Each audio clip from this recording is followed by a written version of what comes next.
രണ്ടാമത്തെ പുത്രൻ എന്ന നിലയിൽ ദേവകിയുടെ വിവാഹവേളയിൽ അശരീരി കേട്ടതിന് പ്രകാരം സച്ചിദാനന്ദ സ്വരൂപനായ സാക്ഷാൽ വൈകുണ്ഠനാഥനായ വിഷ്ണു ഭഗവാൻ ദേവകിയുടെ ഉദരത്തിൽ കുഞ്ഞായി ജന്മം എടുത്തു.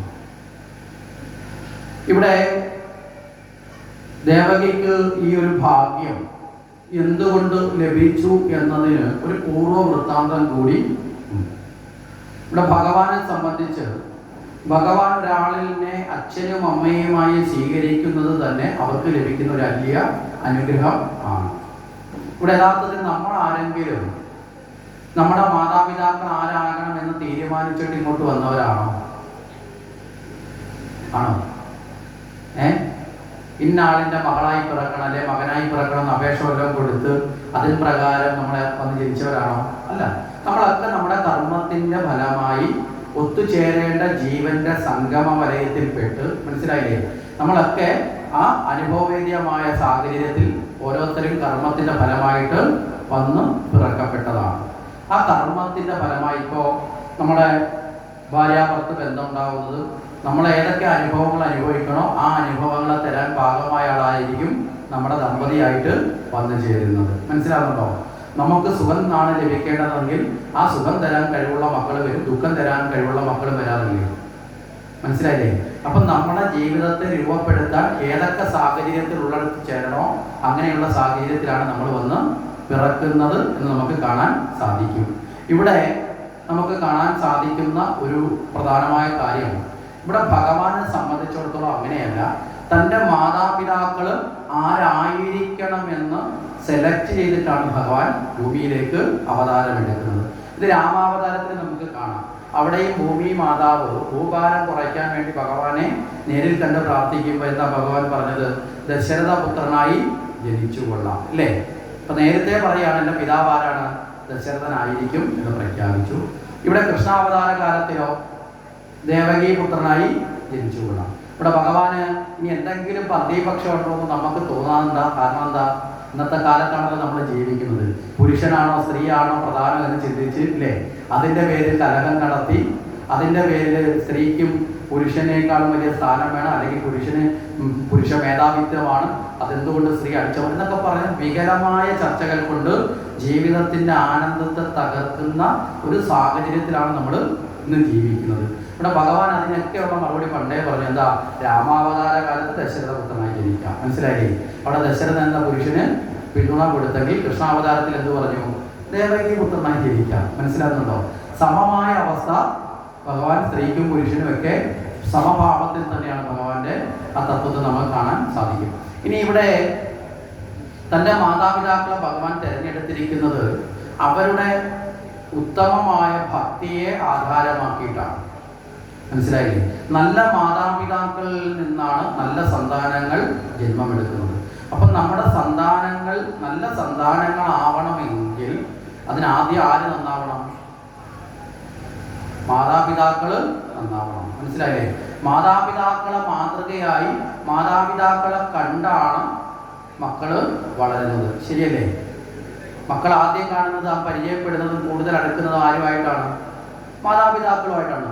നമ്മൾ വിചാരിക്കും കൊച്ചുകുട്ടിയല്ലേ അവനൊന്നും മനസ്സിലാവില്ല. പക്ഷേ എല്ലാം പതിഞ്ഞാൽ മാഞ്ഞു പോകാതെ പതിയുന്ന ശുദ്ധമായ മനസ്സാണ് ആർക്കുള്ളത്? കുട്ടികൾക്കുള്ളത്. മനസ്സിലായില്ലേ? അപ്പൊ അതുകൊണ്ട് ആദ്യത്തെ ചിത്രം വരയ്ക്കുന്ന ചുവരിൽ അതെന്നും അത് കിടക്കുന്നത് പോലെ കുഞ്ഞുങ്ങളിൽ അത് വ്യക്തമായിട്ട് പതിയും. ഇതും കൂടി മനസ്സിലാക്കി വേണം മാതാപിതാക്കളുടെ ജീവിതത്തിൽ മാതൃകയായി മാറേണ്ടത്. ഇനി നമുക്ക് ഒരു വിവാഹം കഴിഞ്ഞാൽ, ആ വിവാഹം കഴിഞ്ഞു കഴിഞ്ഞാൽ ഭാര്യാഭർത്താക്കന്മാരായി ജീവിക്കാൻ നമ്മുടെ ധാർമ്മികമായ ചിത്രം അനുസരിച്ച് നമുക്ക് അവകാശമുള്ളത് എത്ര കാലം വരെയാണ്?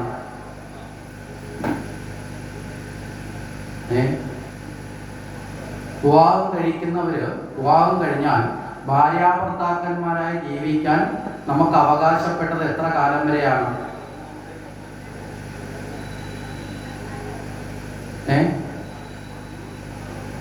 ഒന്നും പറഞ്ഞു തന്നിട്ടല്ലേ കല്യാണം കഴിപ്പിച്ചത്? എത്ര കാലം വരെയാ? മരണം വരെ? അതോ ഡൈവോഴ്സ് മേടിക്കുന്നത് വരെയോ?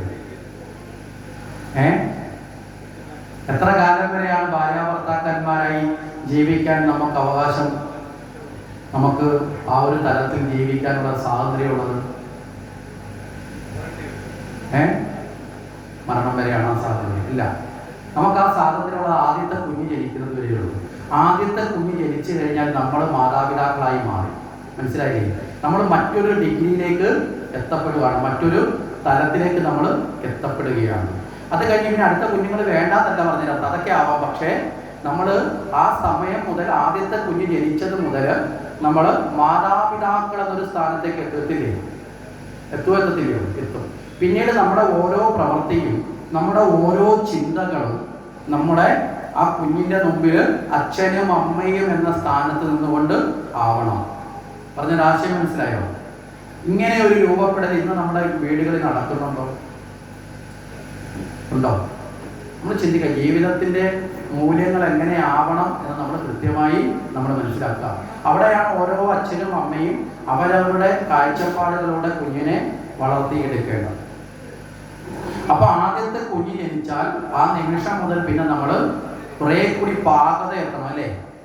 കാരണം ഒരു ഈശ്വരീയമായ സ്ഥാനത്തേക്ക് നമ്മൾ എത്തപ്പെട്ടു. കാരണം ഒരു കുഞ്ഞിൻ്റെ അല്ലെങ്കിൽ ഒരു കുട്ടിയുടെ, ഒരു പുത്രന്റെ അല്ല വ്യക്തിയുടെ ഏറ്റവും പ്രത്യക്ഷമായ ഈശ്വരൻ എന്ന് പറയുന്നത് ആരാണ്? നമ്മുടെയൊക്കെ പ്രത്യക്ഷ ഈശ്വരൻ എന്ന് പറയുന്നത് ആരാ? മഹാവിഷ്ണുവാണോ, ശിവനാണോ, ഭദ്രകാളിയാണോ, കൃഷ്ണനാണോ, ആരാണ്? മാതാപിതാക്കളാണ്, അല്ലേ? പ്രത്യക്ഷ ഈശ്വരൻ എന്ന് പറയുന്ന മാതാപിതാക്കളാണ്. അവര് കഴിഞ്ഞേ ഉള്ളൂ പിന്നെ ഏതൊരു ഈശ്വരനും. മനസ്സിലാവുന്നുണ്ടോ? അപ്പൊ പ്രത്യക്ഷ ഈശ്വരൻ എന്ന നിലയിൽ ആണ് മാതാപിതാക്കളെ എന്ന് ആ കുഞ്ഞുങ്ങളെ നമ്മൾ പഠിപ്പിക്കാറുണ്ടോ? ഉണ്ടോ?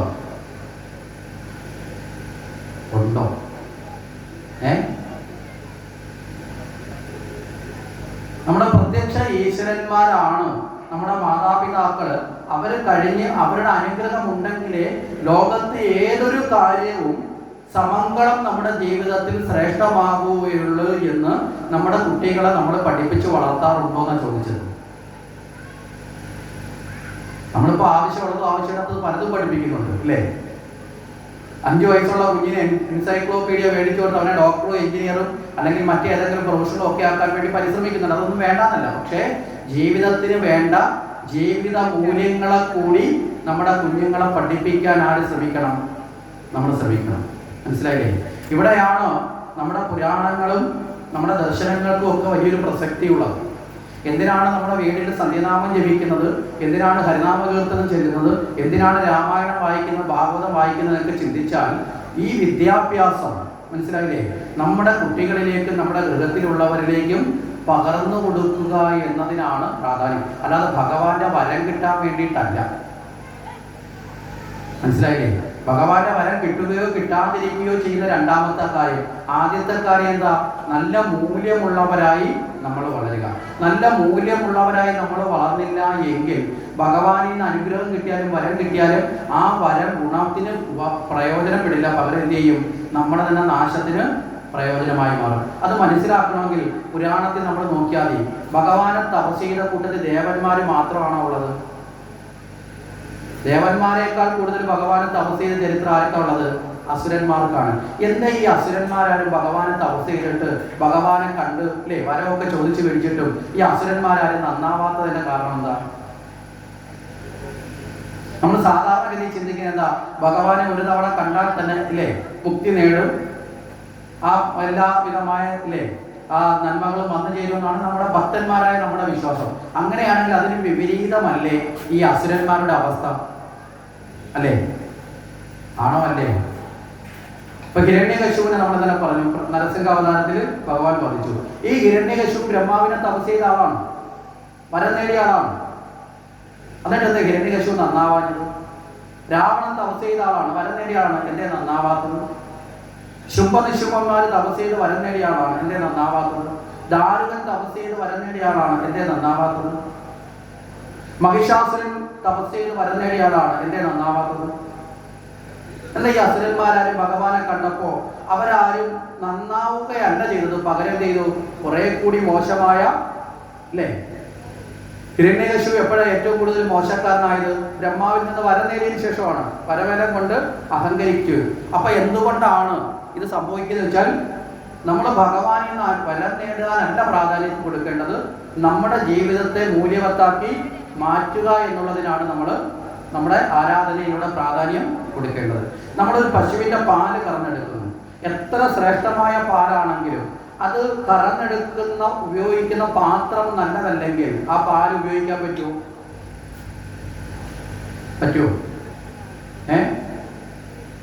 അത് പശുവിനെയും കണ്ടിട്ടില്ല, പാല് കറക്കുന്നതും കണ്ടിട്ടില്ല. കറന്നെടുക്കുന്ന പാത്രം നല്ലതല്ലെങ്കിൽ ആ പാല് ഉപയോഗിക്കാൻ പറ്റുമോ? അത് ഉപയോഗിക്കാൻ പറ്റില്ല. കാരണം അത് സ്വീകരിക്കുന്ന പാത്രം ശുദ്ധമായിരിക്കണം, അല്ലേ? ഇതുപോലെയാണ് ഭഗവാനെ നേടുന്ന സമയത്ത് ആ ഭഗവാനെ നേടുന്ന നമ്മൾ എന്തായിരിക്കണം? ശുദ്ധമായിരിക്കണം, മനോമാലിന്യങ്ങളില്ലാത്ത. അതിനാണ് ജീവിതത്തിൽ വാല്യൂസ് ഉണ്ടാവേണ്ടത്. അത് നമ്മളെ കുഞ്ഞുങ്ങളെ പഠിപ്പിക്കുക എന്നത് വളരെ പ്രധാനമാണ്. പണ്ട് കാലത്ത് ഇതൊക്കെ പഠിപ്പിക്കുന്ന ശീലം നമ്മുടെ വീട്ടിലെ അമ്മമാർക്കും മുത്തശ്ശനും മുത്തശ്ശിക്കൊക്കെ ഉണ്ടായിരുന്നു. സന്ധ്യനാമം ചൊല്ലി ആ കുഞ്ഞുങ്ങൾ കൂടി കേൾക്കുന്ന രീതിയിൽ ഉറക്ക ചൊല്ലി ആ കേട്ട് കേട്ട് കേട്ട് കുഞ്ഞുങ്ങളും അത് പഠിക്കുമായിരുന്നു. ശരിയല്ലേ? രാമായണം ഭാഗവതം ഒക്കെ ഉറക്ക വായിക്കുന്ന ശീലം ഉണ്ടായിരുന്നു പണ്ട് കാലത്ത്. ഇന്ന് വായനയും ഇല്ല, ഉറക്കം മാത്രമേ ഉള്ളൂ ഇപ്പോൾ നടക്കുന്നത്. ആ അവസ്ഥയിലേക്ക് നമ്മൾ എത്തപ്പെട്ടു. ഇവിടെ ശിവപുരാണത്തിൽ ഒരു ചെറിയ കഥ നമുക്കൊന്ന് പറഞ്ഞാൽ നമുക്ക് പെട്ടെന്ന് മനസ്സിലാവും നമ്മളെയൊക്കെ ഈ പുരാണങ്ങൾ എങ്ങനെ നമ്മുടെ സ്വഭാവത്തെ രൂപപ്പെടുത്തും എന്നുള്ളത്. ഇപ്പൊ ശിവഭഗവാന്റെ കഥ പറയുമ്പോൾ ആ ശിവപുരാണത്തിൽ ഒരിക്കലും നാരദ മഹർഷി കൈലാസത്തിൽ എത്തുമ്പോൾ ഒരു പഴം പാർവതി ദേവിയുടെ കയ്യിലേക്ക് കൊടുക്കും. ഇത് കണ്ട് ഇഷ്ടപ്പെട്ട് ഗണപതി സുബ്രഹ്മണ്യനും ഓടി അടുത്തു വന്നു, അല്ലേ? നമ്മളൊക്കെ കേട്ടിട്ടുള്ള കഥയാണ്. അടുത്തു വന്നു. ഈ പഴം ആഗ്രഹത്തോടു കൂടി ഇവർ ആവശ്യപ്പെടുമ്പോൾ പാർവതി ദേവി പറഞ്ഞു, ഒരു പരീക്ഷണമുണ്ട്, ആ മത്സരത്തിൽ ജയിക്കുന്നവർക്ക് എന്ത് തരാം? പഴം തരാം എന്ന് പറഞ്ഞു. ആദ്യം ആരാണ് ഈ പ്രപഞ്ചത്തെ വലം വെച്ച് വരുന്നത് അവർക്ക് ഈ പഴം നൽകാമെന്നുകൂടി പറഞ്ഞു. കേട്ട പാതിൽ തന്നെ സുബ്രഹ്മണ്യൻ തന്റെ വാഹനത്തിൽ കയറി സ്റ്റാർട്ട് ചെയ്ത് പോയി. എന്താ സുബ്രഹ്മണ്യന്റെ വാഹനം? മയിലാണ്, വേഗതയുള്ളതാണ്, നല്ല മൈലേജ് ഉണ്ട്, അതിനകത്ത് പോയി. ഗണപതി ആകട്ടെ എങ്ങും പോകാതെ അവിടെ തന്നെ നിന്ന് നിലവിൽ ചെയ്തുകൊണ്ടിരുന്ന കളികളൊക്കെ ചെയ്തുകൊണ്ട് ഇങ്ങനെ പോയപ്പോൾ ശിവനൊരു സംശയം. ശിവൻ ഗണപതിയോട് ചോദിച്ചു, അല്ല ഗണപതി, നിനക്ക് പഴം വേണ്ടി? നമ്മളെയൊക്കെ ധരിച്ചിരിക്കുന്ന സങ്കല്പ പ്രകാരം ഗണപതിയാണല്ലേ പെരുവയറൻ എന്നൊക്കെ പറഞ്ഞ് നമ്മുടെ ഈശ്വര സ്വരൂപത്തെ പോലും ഈ ശരിയായ തലത്തിലല്ലാതെ നമ്മൾ ധരിച്ചു വെച്ചിട്ടുണ്ട്. അതിൻ്റെ ഒരു ഭാഗമാണ് രൂപം കണ്ടിട്ട് എങ്ങനെയാണെന്നുള്ള തലം. അതിന് വേറെ ചില ആശയങ്ങളുണ്ട്. അപ്പോൾ ആ ഒരു നിലയിൽ ഗണപതിയോട് ചോദിച്ചാൽ ഗണപതി പറഞ്ഞ സമയമാവട്ടെ. ഗണപതി കുറേ കഴിഞ്ഞപ്പോൾ എന്ത് ചെയ്തു? കൈയും കാലുമൊക്കെ കഴുകി അച്ഛനും അമ്മയും ഇരിക്കുന്ന പീഠത്തിനെ വലം വെച്ച് നമസ്കരിച്ച് കൈ നീട്ടി പാർവതി ദേവി എന്ത് ചെയ്തു? പഴം കൊടുക്കുകയും ചെയ്തു. ഗണപതി ഇത് കഴിച്ച് വീണ്ടും സമയം അനവധി കഴിഞ്ഞപ്പോഴാണ് ആര് വരുന്നത്? സുബ്രഹ്മണ്യൻ കറങ്ങി തിരിഞ്ഞ് ഇവിടെ വരുന്നത്. ഈ കഥ നമ്മുടെ കുഞ്ഞുങ്ങൾക്ക് പറഞ്ഞു കൊടുക്കുന്നത് കൊണ്ട് എന്തെങ്കിലും ഗുണമുണ്ടോ?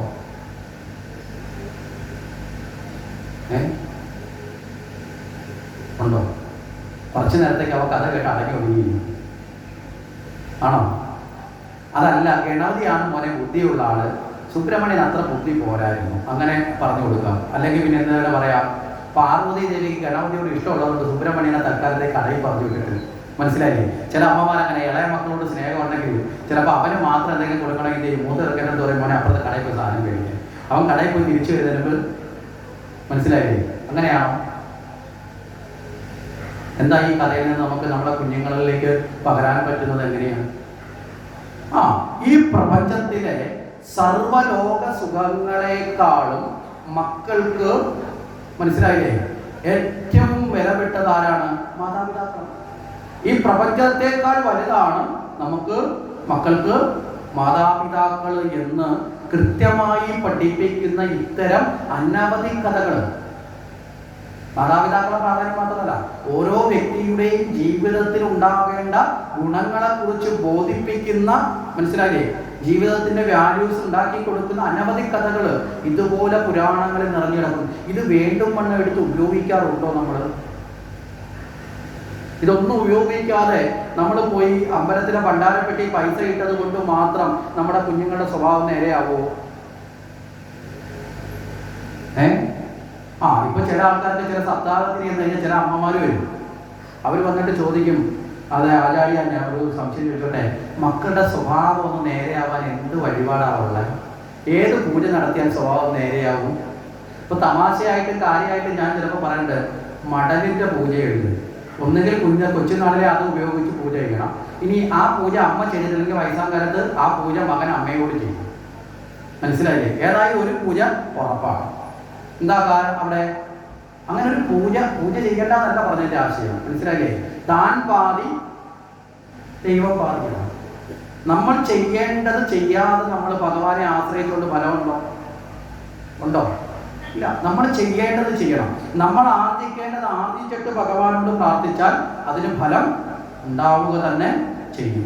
അപ്പൊ ഇത്തരത്തിൽ നമ്മൾ ആലോചിച്ച് നോക്കേ, ഇന്നത്തെ വിദ്യാഭ്യാസം അപ്പൊ ചോദിക്കും, ഞങ്ങൾ കുട്ടികളെ പഠിപ്പിക്കുന്നില്ലേ, ഞങ്ങൾ വലിയ സ്കൂളിൽ വിടുന്നില്ലേ? ശരിയല്ലേ? പണ്ട് ചോർന്നിരിക്കുന്ന സ്കൂളിന് പറയുന്നത് റെസിഡൻസി സ്കൂളായി. ഇന്ന് റോഡിൽ കൂടെ നടന്നു പോകേണ്ട വീട്ടിന്റെ മുമ്പിൽ നിന്ന് തന്നെ നമ്മളെന്താ ഈ ബലൂൺ വീർപ്പിക്കുന്ന കണക്ക് ടൈയൊക്കെ കെട്ടി ഏറ് പോലും കയറ്റാത്ത പരുവത്തിലാക്കി എല്ലാം കൂടി ഇട്ട് പിള്ളേരെ ഒരു ഫാഷൻ പരേഡിന് വിടുന്ന കണക്ക് ഒരു വലിയ ലോഡും എടുത്ത് അവരുടെ നട്ടല് വളയുന്ന രീതിയിൽ തോളി തൂക്കി, മനസ്സിലാക്കുന്നുണ്ടോ?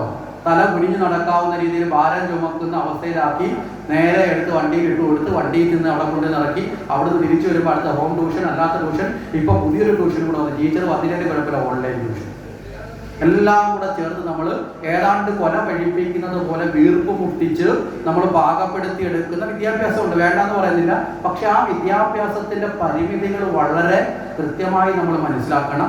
അതൊരു തൊഴിൽ നേടാൻ പര്യാപ്തമാണ്. ഒരു ടെക്നോളജിയെ കുറിച്ച്, ഒരു പ്രൊഫഷണലിസത്തെ കുറിച്ചോ ഒക്കെ നേടുന്നതിനപ്പുറം ജീവിതത്തിൽ ആർജിക്കേണ്ട ജീവിത വിജയത്തിന് ആവശ്യമായ ആ ഒരു ബോധത്തെ പകരാൻ ആ വിദ്യാഭ്യാസം കൊണ്ട് സാധിക്കുന്നുണ്ടോ?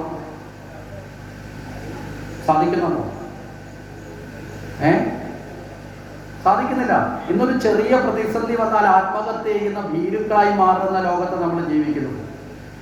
ചെറിയൊരു വിഷാദം വന്നു കഴിഞ്ഞാൽ, ചെറിയൊരു പ്രതിസന്ധി വന്നാൽ വിഷാദ രോഗികളായി, മനോരോഗികളായി മാറുന്ന കാലത്താണ് നമ്മൾ ജീവിക്കുന്നത്.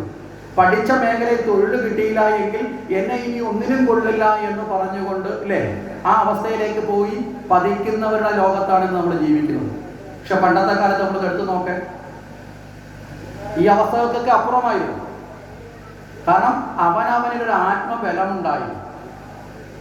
നമ്മളിന്ന് കുട്ടികളെ പഠിപ്പിക്കുന്ന പാഠപുസ്തകങ്ങളിൽ എവിടെങ്കിലും സ്വന്തം മാതാപിതാക്കളെ സ്നേഹിക്കണം, ബഹുമാനിക്കണം എന്ന് പറയുന്ന ഏതെങ്കിലും ഒരു പാഠഭാഗം കാണിച്ചു തരാൻ പറ്റുമോ? ഉണ്ടോ? ഒരിടത്തും ഉണ്ടാവില്ല. ഇനി മാതാപിതാക്കളുടെ കാര്യം വിട്ടേ, അവനവന്റെ ജീവിതത്തിൽ എന്തൊക്കെ മൂല്യങ്ങൾ ഉണ്ടാകണം എന്നുള്ളതുണ്ടോ? ഉണ്ടോ? ഒരു നല്ല വ്യക്തിയായി വളരാൻ എന്തൊക്കെ ഗുണങ്ങളാണ് ഒരു വ്യക്തിയിൽ ഉണ്ടാകേണ്ടത്, എന്തൊക്കെ തെറ്റായ കാര്യങ്ങളെയാണ് മാറ്റേണ്ടത്, ഒരു നല്ല വ്യക്തിയായി വളരാൻ വേണ്ടിയിട്ടുള്ള ജീവിത മൂല്യങ്ങളെ പകരുന്ന പാഠഭാഗങ്ങൾ നമ്മുടെ സിലബസുകളിൽ ഉണ്ടോ? ഒരിടത്തും ഉണ്ടാവില്ല. ഇപ്പോഴത്തെ അവസ്ഥ വരെ ഉണ്ടായിട്ടില്ല. മനസ്സിലായില്ലേ? ഇതൊക്കെയാണ് നമ്മളിന്ന് നേരിടുന്ന വലിയ പ്രശ്നം, പ്രത്യേകിച്ചും ഹിന്ദു സമൂഹത്തെ സംബന്ധിച്ച്. കാരണം എന്താ? നമുക്ക് നമ്മുടെ ലൈഫ് വാല്യൂസ് പഠിപ്പിക്കാനുള്ള സമ്പ്രദായങ്ങൾ ഇന്ന് സമൂഹത്തിലില്ല. നമ്മുടെ പുരാണങ്ങളോ നമ്മുടെ ഭഗവത്ഗീതയോ ഭാഗവതോ പഠിപ്പിക്കാനോ ശ്രമിച്ചു കഴിഞ്ഞാൽ ഉടനെ ആരെങ്കിലും ഒക്കെ പറയും ഇത് വർഗീയമാണ്, അത് പഠിക്കരുത്, അപകടമാണ്, കുഞ്ഞുങ്ങൾ അങ്ങനായി പോവും, ഇങ്ങനായി പോവും. അത് പറഞ്ഞു കഴിയുമ്പോൾ നമ്മൾ എന്ത് ചെയ്യും? എൻ്റെ കുഞ്ഞിതൊന്നും പഠിക്കണ്ട. ഇവിടെയാണ് നമ്മൾ മനസ്സിലാക്കേണ്ടത്, നമ്മുടെ കുഞ്ഞുങ്ങൾക്ക് ലഭിക്കേണ്ട അമൂല്യമായ പല സമ്പത്തും നഷ്ടപ്പെട്ടു പോകുന്നത് ഇത്തരം ചിന്തകൾക്ക് വിധേയമാകുമ്പോഴാണ്. അപ്പോൾ വളരെ കൃത്യമായ മാതൃഭാവത്തിൽ നമ്മൾ ചെയ്യേണ്ട കർത്തവ്യം ചെയ്താൽ നല്ല സന്താനങ്ങളെ ലഭിക്കാൻ, അല്ലെങ്കിൽ ലഭിച്ച സന്താനത്തെ നല്ല സന്താനങ്ങളാക്കി വളർത്താൻ ആർക്ക് സാധിക്കും? മാതാപിതാക്കൾക്ക് സാധിക്കും. നല്ല സന്താനങ്ങളാണ് മാതാപിതാക്കളുടെ ഏറ്റവും വലിയ സമ്പത്ത്. മനസ്സിലായില്ലേ? ഒരച്ഛൻ്റെ അമ്മയുടെ ഏറ്റവും വലിയ സമ്പത്ത് എന്ന് പറയുന്നത് വലിയ വീടോ ബാങ്ക് ബാലൻസോ സഞ്ചരിക്കാനുള്ള കാറോ സ്വർണ്ണാഭരണങ്ങളോ ഒന്നും അല്ല. ഏറ്റവും വലിയ സമ്പത്ത് എന്ന് പറയുന്നത് എന്താണ്? നല്ല മക്കളാണ്, സൽസന്താനങ്ങളാണ്. കാരണം അവർ മാത്രമേ അവസാന കാലത്ത് ശുശ്രൂഷിക്കാനും പരിചരിക്കാനും സ്നേഹിക്കാനും കൂടെ ഉണ്ടാവുള്ളൂ. മനസ്സിലാവുന്നുണ്ടോ? അപ്പൊ നല്ല സന്താനങ്ങളാവണം മാതാപിതാക്കൾ. ആ സമ്പത്ത് എന്ത് ചെയ്യണം? ആ സമ്പത്ത് രൂപപ്പെടുത്തേണ്ട സമയത്ത് കൃത്യമായി രൂപപ്പെടുത്താൻ മാതാപിതാക്കൾ ശ്രദ്ധിക്കണം. അപ്പൊ ചെറിയ ഒരു കാര്യമല്ല മാതാപിതാക്കൾ എന്ന് പറയുന്നത്, ഏറ്റവും അതുകൊണ്ടാണ് ഈശ്വരനേക്കാൾ ഉന്നതമായ സ്ഥാനം മാതാപിതാക്കൾക്ക് കൊടുത്തിട്ടുള്ളത്. മനസ്സിലാകുന്നുണ്ടോ? ആ നിലയിൽ, ആ ബോധത്തിൽ മാതാപിതാക്കളായി ജീവിക്കാൻ നമ്മൾ പഠിക്കണം. ഇനി നല്ല ഭാഗ്യമുള്ള കുഞ്ഞുങ്ങൾ ആരാണെന്ന് ചോദിച്ചാൽ സ്നേഹസമ്പന്നരായ മാതൃകയായ മാതാപിതാക്കളുള്ള കുഞ്ഞുങ്ങളാണ് ലോകത്തിലെ ഏറ്റവും ഭാഗ്യമുള്ള കുഞ്ഞുങ്ങൾ. മനസ്സിലായില്ലേ? എന്താ കാരണം? അവരൊരിക്കലും തെറ്റായ വഴിയിൽ പോയില്ല. കാരണം അവർ കണ്ടു പഠിച്ചതും അവർ കേട്ടു വളർന്നതും സ്വന്തം മാതാപിതാക്കളിൽ നിന്നുള്ള അറിവാണ്. ഇതാണ് പാരസ്പരികമായി ഉണ്ടാവുന്നത്. ഇവിടെ ഭഗവാനും തന്റെ മാതാപിതാക്കളെ തിരഞ്ഞെടുത്തു എന്ന് പറഞ്ഞു. ഈ മാതാപിതാക്കളുടെ പൂർവ്വതത്വം നമുക്ക് ചിന്തിക്കാം. ഇവിടെ കൃതയുഗത്തില് സുതപസ്സും പൃഷിനി എന്നറിയപ്പെടുന്ന രണ്ടുപേര് ദമ്പതികളാണ്. ഇവർ ഭഗവാനെ തപസ് ചെയ്യും. ചെയ്യുമ്പോൾ യാതൊരു വിധമായ ഭൗതിക മോഹങ്ങളും ആർക്കില്ല, ഇവർക്ക് ഉണ്ടായിരുന്നില്ല. നമ്മളൊക്കെ ക്ഷേത്രത്തിൽ പോകുന്നത് തന്നെ അല്ലേ, അല്ലെങ്കിൽ പലപ്പോഴും നമ്മൾ പല പൂജകളോ വഴിപാടോ അത് എന്തെങ്കിലും കാര്യം നടക്കണം, ഇന്നത് സാധിക്കണം എന്നൊരു ഒരു മോഹമെങ്കിലും നമ്മുടെ ഉള്ളിൽ അല്ലേ ഉണ്ടാവും. പക്ഷെ ഇവിടെ ഒരു മോഹവും ഇല്ലാതെ ഭഗവാനെ ഒന്ന് കാണണം. മനസ്സിലായില്ലേ? ആ സാക്ഷാൽ വിഷ്ണു ഭഗവാനെ ഒന്ന് കാണണം. ആ കാണാൻ വേണ്ടി മാത്രം തപസ് ചെയ്തു. അങ്ങനെയുള്ള ഭക്തിയാണ് ശുദ്ധഭക്തി എന്ന് പറയുന്നത്, പരമഭക്തി എന്ന് പറയുന്നത്. ഇങ്ങനെയുള്ള ഭക്തന്മാരെ ഭഗവാൻ ഏറ്റവും പ്രിയപ്പെട്ടവരാണ്. മനസ്സിലാവുന്നുണ്ടോ? അവരാഗ്രഹിക്കാതെ തന്നെ ഭഗവാൻ അവർക്കുള്ളതെല്ലാം അങ്ങോട്ട് കൊടുത്ത് അവരെ പരിപോഷിപ്പിക്കും. ഇത് ഭഗവാന്റെ ഒരു ലീലയാണ്.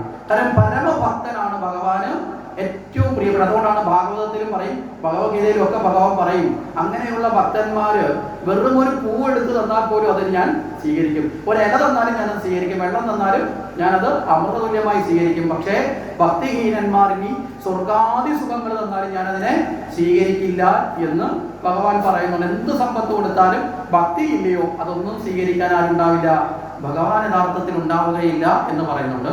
ഇവിടെ ആ മാതാപിതാക്കൾ തപസ് ചെയ്തപ്പോ ഈ തപസ് ചെയ്യുന്ന ഇവരുടെ മനോഭാവമാണ് ഭഗവാൻ അവിടെ ആ തപസ്സിന് ആധാരമായി സ്വീകരിക്കുന്നത്. നമ്മളിപ്പോൾ ഒരു പൂജ ചെയ്യുമ്പോൾ പൂജയ്ക്ക് മുന്നിൽ എന്തൊക്കെ ഒരുക്കുന്നു എന്നുള്ളത് നമ്മുടെ സങ്കല്പമാണ്. ഭഗവാൻ അവിടെ സ്വീകരിക്കുന്നത് ഈ പൂജയ്ക്ക് ഒരുക്കിയിരിക്കുന്ന വിഭവങ്ങളെ അല്ല. ആണോ? ഭഗവാൻ അവിടെ നമ്മളെ സ്വീകരിക്കാൻ അല്ലെങ്കിൽ നമ്മളെ അനുഗ്രഹിക്കാൻ ഭഗവാൻ അവിടെ ആധാരമാക്കുന്നത് മുന്നിൽ പാൽപ്പായസമുണ്ട്, ആപ്പിൾ വെച്ചിട്ടുണ്ട്, ഓറഞ്ച് വെച്ചിട്ടുണ്ട്, കദളിപ്പഴം വെച്ചിട്ടുണ്ട്, വെണ്ണ വെച്ചിട്ടുണ്ട്, ഉണ്ണിയപ്പം വെച്ചിട്ടുണ്ട്. ഇതൊക്കെ നോക്കിയിട്ടാണോ? ആണോ? ഭഗവാൻ നോക്കുന്നത് ഈ പൂജ ചെയ്യുന്നതിന്റെ മനസ്സ് ശുദ്ധമാണോ? മനസ്സിലായില്ലേ? അവന്റെ മനോഭാവം എങ്ങനെയുള്ളതാണ് എന്നതാണ് ആദ്യം ആര് നോക്കുന്നത്? ഭഗവാൻ. ബാക്കിയൊക്കെ നമ്മുടെ സങ്കല്പമാണ്. ഭഗവാൻ എനിക്ക് പ്രിയപ്പെട്ടതും വിലയുള്ളതും ഒക്കെ ഞാൻ ഭഗവാന് നിവേദ്യമായി സമർപ്പിക്കുന്നു എന്നൊക്കെ നമ്മുടെ സങ്കല്പമാണ്. ഭഗവാൻ സ്വീകരിക്കുന്നത് എന്താ? അത് തരുന്നവന്റെ മനോഭാവം. അതുകൊണ്ടാണ് നമ്മുടെ ആചാര്യന്മാർ പറയും, ഭഗവാനെ ദർശിക്കാൻ പോകുമ്പോൾ പ്രത്യേകിച്ച് ക്ഷേത്രങ്ങളിൽ പോകുമ്പോഴും ഒക്കെ മനഃശുദ്ധിയാണ് പ്രധാനം. ഇല്ലേ? ആണോ അല്ലയോ? ശരീരശുദ്ധിയേക്കാൾ പ്രധാനം ഏതാ? മനഃശുദ്ധിയാണ്. ആ മനഃശുദ്ധി നഷ്ടപ്പെട്ടു പോകാതിരിക്കാനാണ് ക്ഷേത്രത്തിൽ എത്തുമ്പോൾ അടുത്ത് നിൽക്കുന്ന ആളിനെ കാണുമ്പോൾ കുശലം പറയരുത്, കുറെ കാലമായല്ലോ കണ്ടിട്ട് എന്ന് ചോദിക്കാൻ നിൽക്കരുത്. അതൊക്കെ എവിടെ ആയിരിക്കണം? അതിന് പുറത്തായിരിക്കണം. അകത്ത് എന്തായിരിക്കണം? നാമജപം മാത്രമായിരിക്കണം. നാമജപത്തിലൂടെ നാമിയെ സ്മരിച്ച് ഭഗവാനെ സ്മരിച്ച് പ്രാർത്ഥിക്കൽ മാത്രമാകണം എന്ന് പറയപ്പെടുന്നത്.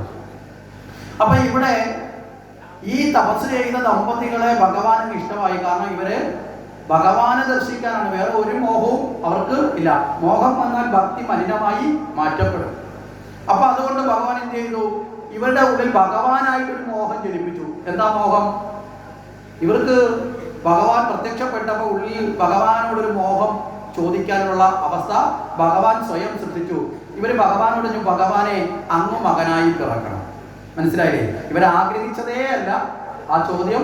ഇവരുടെ മകനായി വന്നു ചേരാൻ ആരാഗ്രഹിച്ചു? ഭഗവാൻ ആഗ്രഹിച്ചു. അവരുടെ പരമഭക്തിയിൽ ആകൃഷ്ടനായി. അപ്പൊ അങ്ങനെ പറഞ്ഞ സമയത്ത് ഭഗവാൻ അനുഗ്രഹിച്ചു 3 ജന്മം, ഒന്നല്ല 3 ജന്മം മകനായി ജനിക്കാം. അങ്ങനെ ആ ജന്മത്തിൽ വൈഷ്ണവകുമാരനായി ജനിച്ചു.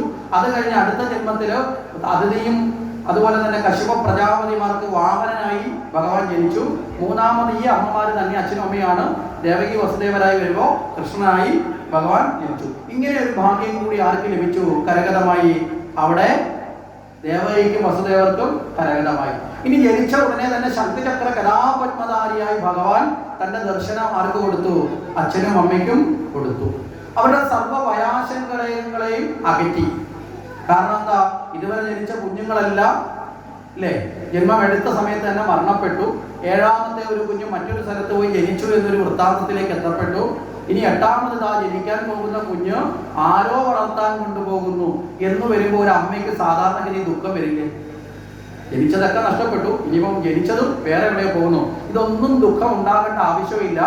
ഇതിനെ എല്ലാത്തിനെയും കൃത്യമാക്കി നടത്തുന്ന ലോകൈക ബാലനായ സാക്ഷാൽ ശ്രീഹരി വിഷ്ണുവാണ് താനെന്ന് ആ കുഞ്ഞു ഭാഗത്തിൽ വന്ന ഭഗവാൻ അച്ഛനും അമ്മയ്ക്കും ബോധ്യം കൊടുത്തുകൊണ്ട് ശംഖചക്ര ഗദാപത്മധാരിയായി പരിലസിച്ചു. ആ സമയത്ത് ദേവകി സ്വന്തം മകനെ പരമാത്മബോധത്തോടു കൂടി സ്തുതിക്കുന്നുണ്ട്. ദേവകി സ്തുതി അവിടെയുണ്ട്. അനന്തമാദിം അവ്യക്തം പ്രാഹുരവ്യയം അധ്യാത്മ പ്രദീപകം എന്ന് പറഞ്ഞുകൊണ്ട് അമ്മ സ്തുതിക്കുന്നുണ്ട്. ഈ അനന്തമാധ്യമായ ഭഗവാനെ, നിന്റെ സ്വരൂപം ഈ രൂപത്തിലെങ്കിലും കാണാൻ എനിക്ക് സാധിച്ചത് ജന്മസുഹൃതം കൊണ്ടും നിന്റെ കടാക്ഷം കൊണ്ടും മാത്രമാണ് ഭഗവാനെ. ഈ ഒരു രൂപത്തിൽ, കാരണം എന്താ, നിന്റെ രൂപത്തെക്കുറിച്ച് അറിവുള്ളവർ പറഞ്ഞിരിക്കുന്നത് അനന്തമാദ്യം അവ്യക്തം. ഭഗവാന്റെ രൂപം എന്ന് പറഞ്ഞാൽ തുടക്കം ഒടുക്കമുള്ളതാണോ? ആണോ? അല്ല, അനന്തമാണ്, അനന്തമാദ്യമാണ്, അവ്യക്തമാണ്. ആദ്യാന്ത്യമില്ലാത്ത ഒന്നിനെ യഥാർത്ഥത്തിൽ ഒരു രൂപത്തിൽ കാണാൻ പറ്റുമോ? ഒരിക്കലും പറ്റില്ല. പക്ഷേ ഭഗവാന്റെ കാരുണ്യം കൊണ്ട് ഭഗവാൻ ഇതാ ഒരു രൂപഭാവത്തിലൂടെ തന്നെ കാട്ടിത്തന്നിരിക്കുന്നു. അങ്ങനെയുള്ള രൂപത്തെ അറിയാൻ സാധിക്കുന്നത് ആധ്യാത്മ പ്രദീപകം, അവനവന്റെ ഉള്ളിലുള്ള ആത്മബോധത്തെ ഉണർത്തിക്കൊണ്ട് മാത്രമാണ് എന്ന് ദേവകി കൃത്യമായിട്ട് സൂചിപ്പിക്കും. അപ്പൊ നമുക്കും ഭഗവാനെ അറിയാൻ സാധിക്കണമെങ്കിൽ നമ്മൾ നമ്മുടെ ഉള്ളിലുള്ള ആത്മബോധത്തെ ജ്വലിപ്പിക്കണം. മനസ്സിലാവുന്നുണ്ടോ? പുറമേയുള്ള വിളക്കുകൾ എത്ര വേണമെങ്കിലും നമുക്ക് കത്തിക്കാം. ആ കത്തിക്കുന്ന വിളക്കുകളുടെ പ്രതീകമായി അവനവന്റെ ഉള്ളിൽ, മനസ്സിലായില്ലേ, നമ്മുടെ ജ്ഞാനമാകുന്ന ദീപം ജ്വലിച്ച് ആ ദീപത്തിന്റെ പ്രഭയിൽ ഇരുളകന്ന് നമ്മുടെ ഉള്ളം ശുദ്ധമായി ആ ഉള്ളിലിരിക്കുന്ന ഉണ്മയായ ഭഗവാനെ ആ ഉണ്മാഭാവത്തോടു കൂടി അറിയുന്നതാണ് ഈശ്വര ദർശനം എന്ന് പറയപ്പെടുന്നത് എന്ന് ദേവകിയുടെ സ്തുതിയുടെ അന്തരാർത്ഥമായി നമുക്ക് കാണാൻ സാധിക്കും. അങ്ങനെ സ്തുതിച്ചു. അത് കഴിഞ്ഞ് ഭഗവാൻ പറഞ്ഞതനുസരിച്ച് അവിടെ നിന്ന് യശോദയുടെ ഗൃഹത്തിലേക്ക് മാറ്റപ്പെടണം എന്ന് പറഞ്ഞു. ഗോകുലത്തിൽ അതേ സമയത്ത് സാക്ഷാൽ മായാദേവത, അവിടെ മായാദേവി അവിടെ യശോദയ്ക്ക് മകളായി ജനിച്ചിട്ടുണ്ട്. ആ സ്ഥലത്തേക്ക് എത്തപ്പെടുകയും അവിടെ തന്നെ എത്തിച്ചതിന് ശേഷം അവിടെ നിന്ന് ജനിച്ച കുഞ്ഞിനെ എന്ത് ചെയ്യണം? ഇവിടേക്ക് കൊണ്ടുവരണം, അല്ലേ? കംസനെ കൃത്യമായി വഴിതെറ്റിക്കാനുള്ള പ്ലാനൊക്കെ ഭഗവാൻ തന്നെ കൃത്യമാക്കി കൊടുക്കുകയാണ്. അവിടെ നിന്ന് ഇവിടേക്ക് കൊണ്ടുവരണമെന്ന് പറഞ്ഞു. ഇതിൻ പ്രകാരം വസുദേവര് ആ കുഞ്ഞിനെയും കൂട്ടി അവിടെ എത്തി, ഗോകുലത്തിലെത്തി. അവിടെ യശോദ വളരെ കാലത്തിന് ശേഷം കുഞ്ഞുങ്ങൾ ലഭിക്കാതിരുന്ന ദമ്പതികളാണ് നന്ദഗോപനും യശോദയും. അങ്ങനെ അനവധി കാലം കുഞ്ഞുങ്ങളില്ലാതിരുന്ന ദുഃഖത്തിനൊടുവിൽ ദാ ഒരു കുഞ്ഞിനെ ജനിച്ചു.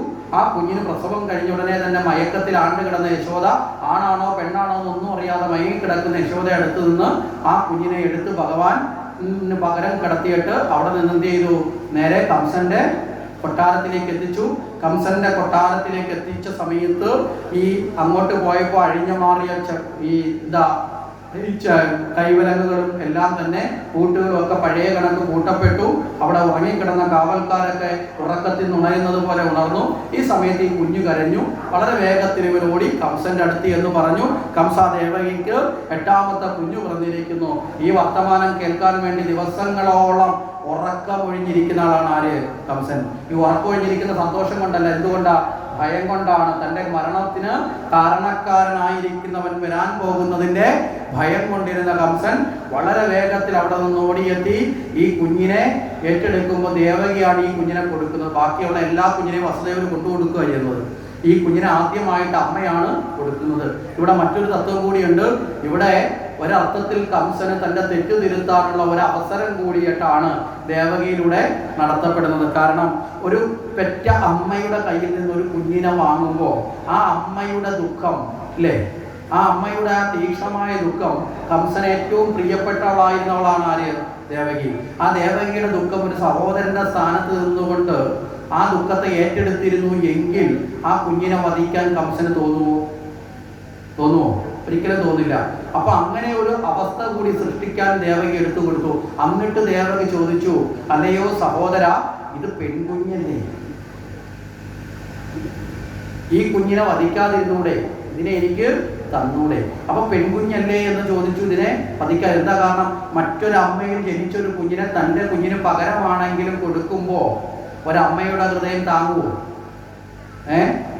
മറ്റൊരാളിൻ്റെ ഒരു കുഞ്ഞിനെ എടുത്ത് ഇവിടെ സ്വന്തം കുഞ്ഞിനെ രക്ഷിക്കാൻ വേണ്ടി കൊടുക്കുക എന്ന് പറയുമ്പോൾ അതിൻ്റെയും ഒരു ദുഃഖമുണ്ട്. ദേവകി അതും കൂടിയാണ് ആ പ്രാർത്ഥനയിൽ കംസനെ മുന്നിൽ വെച്ചു. കംസൻ ഇതൊന്നും പരിഗണിച്ചില്ല. എന്താ കാര്യം?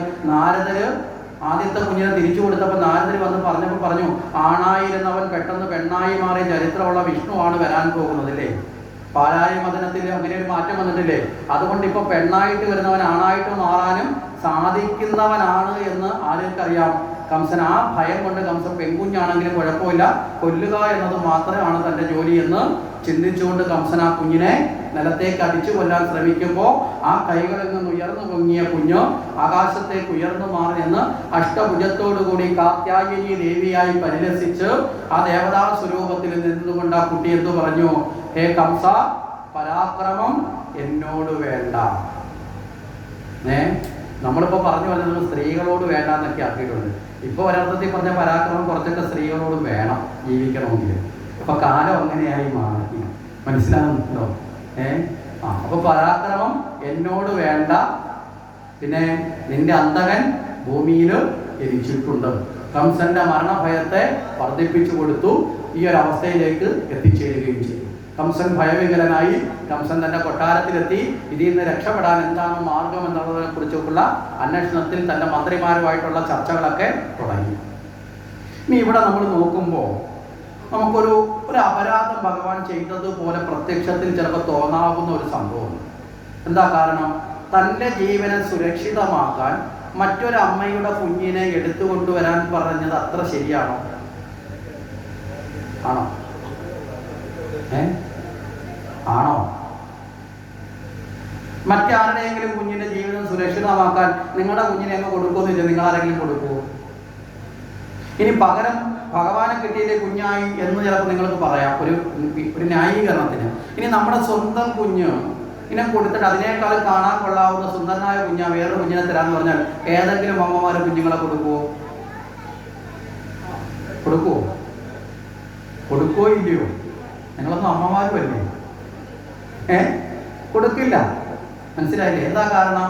അത്രയും ഒരു അറ്റാച്ച്മെന്റ്, ഒരു കുഞ്ഞുമായിട്ട് ഏറ്റവും കൂടുതൽ അറ്റാച്ച്മെന്റ് ഉണ്ടാകുന്ന അച്ഛനാണ്. അച്ഛനൊരു സംരക്ഷകനാണ്. പരിപാലനം ആരാണ്? അമ്മയാണ്. മനസ്സിലായില്ലേ? ആ അമ്മയ്ക്കാണ് ഏറ്റവും കൂടുതൽ ഒരു ബന്ധം. അതിനെ നമ്മൾ സാധാരണഗതി പറയാം പൊക്കിൾക്കൊടി ബന്ധം എന്നൊക്കെ പറയുന്നത് പോലെ ഒരു ആത്മബന്ധം. ആ കുഞ്ഞിന്റെ ശരീരം രൂപപ്പെട്ടത് വരെ എവിടെ വെച്ചാണ്? അമ്മയുടെ ഉദരത്തിലാണ് അല്ലേ? ആ രൂപവും ഭാവവും ഒക്കെ രൂപപ്പെട്ടത് അമ്മയുടെ ഉദരത്തിലാണ്. അതുകൊണ്ടാണ് അച്ഛനേക്കാൾ മുമ്പ് സ്ഥാനം ആർക്ക് കൊടുക്കുന്നത്? അമ്മയ്ക്ക് കൊടുക്കുന്ന മാതാപിതാ എന്ന സങ്കല്പം. കുറെ കൂടി ഒരു കുഞ്ഞിന് ജന്മം കൊടുക്കാൻ വേണ്ടി വളരെ ബുദ്ധിമുട്ട് സഹിച്ചിട്ടുള്ളത് അമ്മമാരാണ്. അമ്മമാരുടെ ആ ഒരു കാലഘട്ടം ഒരു തപസ്സിന്റെ കാലഘട്ടം എന്നാണ് പറയപ്പെടുന്നത്. നല്ല സന്താനങ്ങൾ ജനിക്കാനുള്ള മംഗള പ്രാർത്ഥനയോടുകൂടി, മനസ്സിലായില്ലേ, ആയുരാരോഗ്യ സൗഖ്യത്തോടുകൂടിയുള്ള കുഞ്ഞിനെ വരവേൽക്കാൻ ശരീരം കൊണ്ടും മനസ്സുകൊണ്ടും പ്രവൃത്തി കൊണ്ടും ചിന്തകൾ കൊണ്ടുമൊക്കെ ഒരമ്മ ഒരു തപസ്സനുഷ്ഠിക്കേണ്ട സമയമാണ് ഇത് ഗർഭകാലഘട്ടം എന്ന് പറയപ്പെടുന്നത്. അങ്ങനെ വലിയൊരു ആചരണത്തിന്റെ കാലഘട്ടമാണ്. ശരി, അപ്പൊ ഇവിടെ എന്താ സംഭവിച്ചതെന്ന് നമുക്ക് അതിന്റെ ഉള്ളിലേക്ക് നോക്കിയാൽ യഥാർത്ഥത്തിൽ നന്ദഗോവർക്കും യശോദയ്ക്കും പുത്ര സൗഭാഗ്യമില്ലാത്ത വ്യക്തികളാണ്. മനസ്സിലായില്ലേ? അതാണ് ഈ മായാദേവി വരുന്നത് വരെയും നന്ദഗോവർക്കും അനവധിക്കാലം പോകാൻ കഴിഞ്ഞെങ്കിലും സന്താനങ്ങൾ ഇല്ലാതിരുന്നത്. അങ്ങനെയും ചിലർക്ക് സംഭവിക്കാറുണ്ട്. അപ്പൊ ഈ പുത്ര സൗഭാഗ്യം ഇല്ലാതിരിക്കുന്ന അവസ്ഥയിലായ നന്ദഗോവർക്കും യശോദയ്ക്കും അവിടെ ആരാ വന്നു ചേർന്ന? മായാദേവിയാണ് വന്നു ചേരുന്നത്. മനസ്സിലല്ലേ? അപ്പം മായാദേവി എന്നത് ശാശ്വതമായതാണോ? മായ എന്ന് പറഞ്ഞാൽ എന്താ? ഇല്ലാത്തത് ഉണ്ടെന്ന് തോന്നിപ്പിക്കുന്നതും ഉള്ളതിനെ ഇല്ലാതാക്കി കാണിക്കുന്നതിനും എന്താ പറയുന്നത്? മായ എന്നാ പറയുന്നത്. മനസ്സിലായില്ലേ?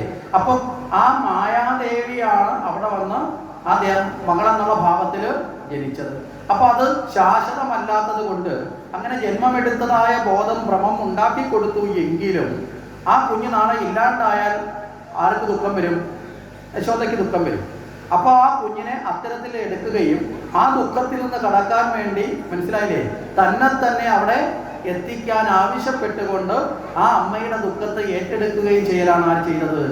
ഭഗവാൻ ചെയ്തത്. അപ്പൊ തനിക്ക് നിമിത്തമാക്കുന്ന പ്രകൃതിയെ ഒരുക്കുകയും അതിന്റെ ഫലമായി ആരും ഒരു ദുഃഖത്തിലേക്ക് എത്തപ്പെടാതിരിക്കാനും, മനസ്സിലായില്ലേ? ഇവിടെ ദേവകിക്ക് അപ്പൊ ദുഃഖം ഉണ്ടായില്ല എന്ന് നമുക്ക് അടുത്ത ചോദ്യം വരാം. ദേവകിക്ക് ദുഃഖം ഉണ്ടായില്ല, എന്താ കാരണം?